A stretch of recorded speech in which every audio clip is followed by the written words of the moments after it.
Ыдыста екі түрлі ұнтақ бар. Біріншісінде кальций оксиді, екіншісінде мыс 2 оксиді. Тәжірибе жасамай тұрып, оларды қалай ажыратуға болады? Кальций оксиді ақ түсті болып келеді. Ал мыс 2 оксиді қара түсті болып келеді. Тәжірибе реакция жасау арқылы оларды ажыратамыз. Ол үшін кальций оксидіне тұз қышқылын қосамыз.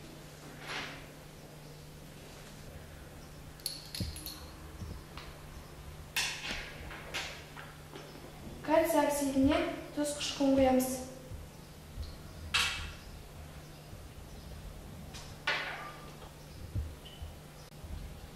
Кальций оксиді ұнтағы еріп, кальций хлориді түзілді.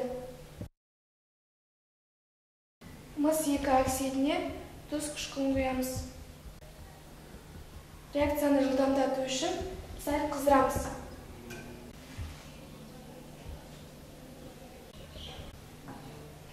Мыс 2 хлориді түзілді. Химиялық реакция теңдеулерін жазыңыздар. Бізге 3 реактив берілген.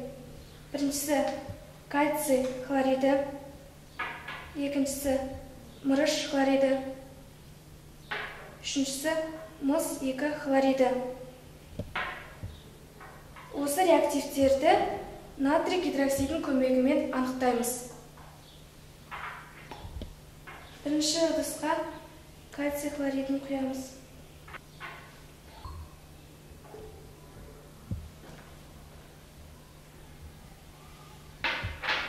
Екінші ыдысқа мырыш хлоридін құямыз. Үшінші ыдысқа мыс 2 хлоридін құямыз.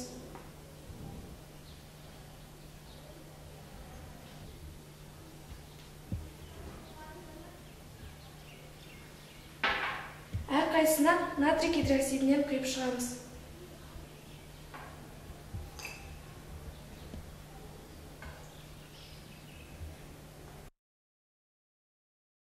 Біріншісінде аз еритін кальций гидроксиді, үшіншісінде көк түсті мыс гидроксиді,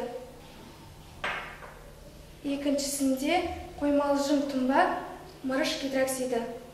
Оны 2-ге бөлеміз. Себебі 2 дайырлығын тексереміз.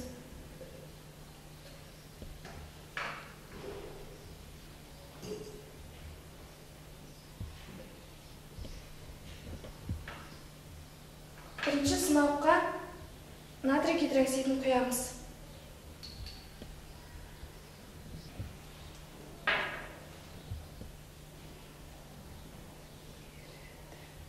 Еріді. Екіншісіне күкірт қышқылын құямыз. Оның негіздік қасиетін зерттейміз. Үшінші есеп. Берілген реактивтерді пайдаланып, төмендегі айналымдарды іске асырыңдар. Кальций оксидінен кальций гидроксидін аламыз. Одан тұзды аламыз.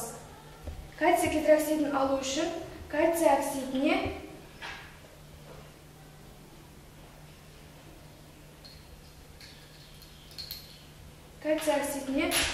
дистилленген су құямыз.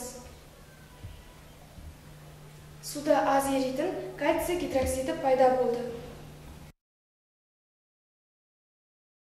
Түзілген кальций гидроксидінен тұзды алу үшін фенофталиннің көмегімен негіздік қасиетін тексереміз. Таңқурай түске боялды. Енді оған күкірт қышқылын құямыз.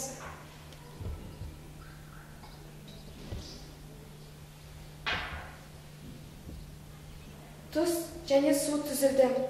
Бейтараптану реакциясын жазыңыздар.